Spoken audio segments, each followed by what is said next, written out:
Bonjour à tous, alors aujourd'hui je vais vous présenter un nouvel outil qui s'appelle RK Booster, qui est le petit frère de Rankit.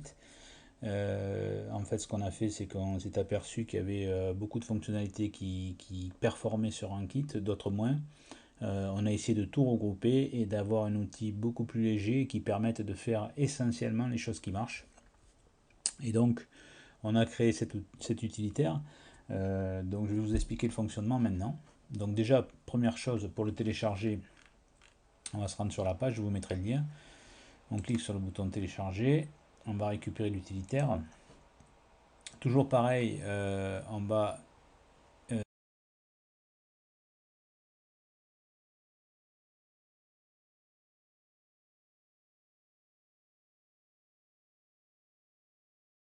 supprimer cette fenêtre en cliquant sur informations complémentaires et on va juste cliquer sur exécuter quand même. Donc là, le logiciel va s'élancer, l'installation du moins. Dans cette petite fenêtre, on va rentrer notre email qui va nous permettre de récupérer le mot de passe du compte. Donc voilà, ça va très vite. Le mot de passe est envoyé instantanément. Il suffit d'aller le consulter sur votre compte email. Donc là, moi, je rentre mon mot de passe que j'ai reçu par mail. OK. Et je valide. À partir de là, l'installation commence. C'est une installation qui dure quelques minutes. Ça va me permettre de vous expliquer un petit peu comment fonctionne RK Booster. C'est toujours sur le principe de partage de trafic, sauf qu'on oublie maintenant tout ce qui est référal, social et direct. On va se concentrer sur l'organique, puisqu'on a, avec les remontées Rankit, on a vu que c'était ça qui marchait vraiment. Donc on se concentre sur l'organique. Le logiciel va faire une recherche dans Google avec vos expressions clés.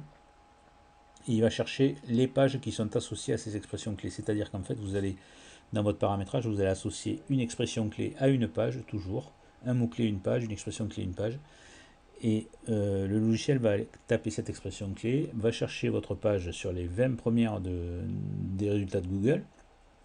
Dès qu'il la trouve, il clique dessus et après il entame un processus naturel de crawl de votre site normalement. Il va crawler plusieurs pages aléatoirement avec du scroll, avec des retours en arrière. En fait, il va interagir sur votre site comme vraiment une interaction humaine. Donc il n'y a pas de, il y a aucune valeur fixe, toutes les valeurs sont aléatoires en fonction d'un réglage. Voilà, donc ça c'est la base. Ce qu'il faut bien comprendre, c'est qu'on ne va pas chercher absolument la visite et le nombre de visites qui est important.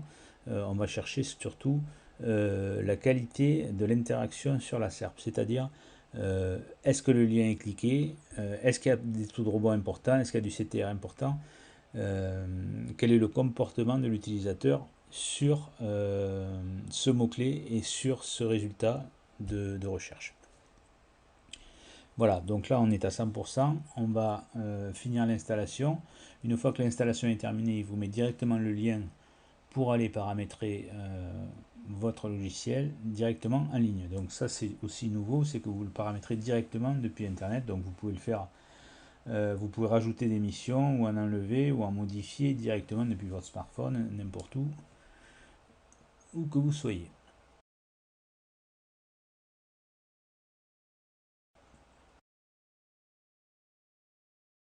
Alors là on clique sur le lien directement de paramétrage et on arrive sur la page en question. Bon là j'étais déjà connecté, je vais me déconnecter, vous arrivez sur une connexion fraîche, vous arrivez directement à l'endroit où vous allez renseigner donc votre email, puisque c'est celui qui va vous servir à vous connecter, celui que vous avez renseigné pendant l'installation, ok, et le mot de passe que vous avez reçu tout à l'heure par email. Là on se connecte et on arrive sur cette toute petite page puisqu'il n'y a pas pour l'instant de mission. Alors la mission, c'est toujours pareil, c'est la mission, c'est le couple expression clé plus URL associé à quelques paramétrages, CTR, rebond, etc. Donc là, on va ajouter une mission, c'est-à-dire qu'on va dire, ben moi j'ai une URL qui s'appelle https://rankit.fr/générateur de trafic. Cette URL, elle apparaît dans les 20 premiers résultats de Google lorsque j'ai l'expression clé, lorsque je tape l'expression clé générateur de trafic. Ok, gratuit. Ok, donc moi, elle apparaît dans les 20 premiers. Moi, ce que je veux, c'est qu'elle monte dans les résultats, apparaître au minimum dans la première page et au mieux dans les 3 premiers résultats. Donc ce qu'on fait, on rentre l'URL associée à la requête. On va déterminer un taux de rebond. Donc le taux de rebond, on l'explique dans le site, vous saurez ce que c'est. Vous savez ce que c'est si vous l'avez consulté. Donc on va mettre un taux de rebond assez faible puisqu'on apparaît dans les... on va mettre un petit taux, on va mettre un taux de rebond de 20%. Ok. Le CTR, le taux de clic, donc ici on va mettre un taux de clic faible aussi dans la mesure, important dans la mesure où la page apparaît quand même bien placée dès le départ. Si elle apparaît en 20e page de Google, vous pouvez mettre un taux de clic assez faible que vous remonterez au fil du temps quand votre page remontera dans les résultats. Bon, pour l'instant, on va mettre un taux de clic assez important. Voilà. Ensuite, temps par page, ça c'est le temps que le robot va passer sur vos pages internes. Donc ça, on peut mettre une valeur, peu importe la valeur, je dirais, il ne faut pas qu'elle soit trop basse quand même. Surtout si vous avez les scripts analytiques, parce que Google a des infos là-dessus sur le temps que vous passez sur les pages, donc il s'en sert, et donc autant que le temps soit assez important.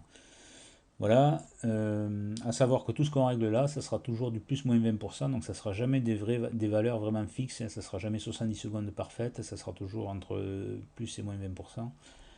Voilà, le crawl journalier, donc on va mettre 200. Crawl journalier, ça inclut le clic sur le lien dans la SERP, plus les 6-7 pages que le robot va visiter sur votre site, le temps de la mission. D'accord? Donc ça veut dire que vous n'allez pas forcément avoir le même résultat dans vos outils d'analyse de visite. Ok? Là, une fois que tout est terminé, on clique sur enregistrer et on voit notre mission qui apparaît, donc qui est prête et qui va être interceptée par les autres logiciels, par les autres robots et qui vont commencer leur crawl des pages Google. À savoir que vous pouvez désactiver ici la mission. À ce moment-là, on s'aperçoit que mission active, on a une mission en tout qu'on vient de créer. En active, on n'en a aucune. Et mission max, on en a 2. Mission max, c'est le nombre de missions maximum avec la version gratuite. Vous faites des essais sur une URL, 2 URL. Et après, on pourra voir si vous pourrez augmenter le nombre de missions. Donc là, si je réactive, je repasse à mission active 1, mission 1 et mission max 2. Je pourrais en créer une deuxième. Ici, on peut modifier la mission qu'on vient de créer. Et ici, on la supprime tout simplement. Voilà. Donc l'explication elle est assez simple. On s'est basé donc sur ce qui marchait vraiment sur Rankit. On a tout concentré sur un utilitaire qui fait vraiment les fonctions de Rankit les plus performantes. Voilà, j'espère que cet utilitaire va vous aider, va faire remonter vos pages dans les résultats Google. Tenez-nous au courant, mettez-le en application de suite. Vous allez voir que c'est vraiment quelque chose qui fonctionne très très bien. Et puis renvoyez-nous des mails, dites-nous comment ça fonctionne pour vous. Et si vous n'arrivez pas à paramétrer quoi que ce soit, si vous avez des soucis, envoyez-nous un petit mail et on essaiera de vous aider. Voilà, à très bientôt et profitez bien du logiciel.